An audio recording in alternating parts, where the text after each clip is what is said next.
Maupay nga adlaw, ako si Mr. Jose Jube Alday, Head Hand Persons with Disability Affairs Office.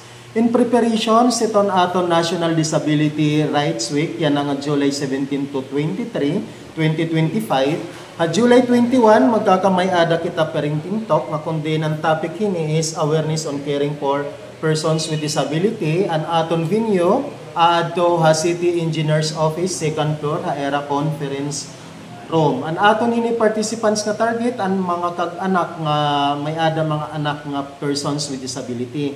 Ngan July 22 ngan 23 magkakamayada kita mini job for exclusive for persons with disability nga nag-iedad din 18 nga da 59 anyos. Pero July 22 magkakamayada kita pre-job coaching nga kundiin ni ang venue Robinsons North Abukay.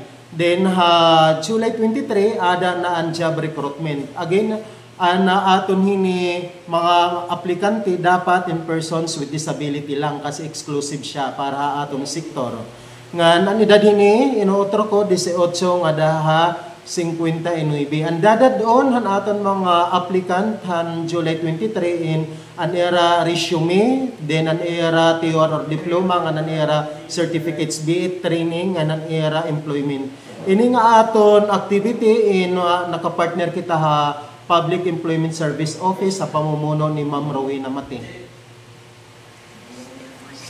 Damo nga salamat.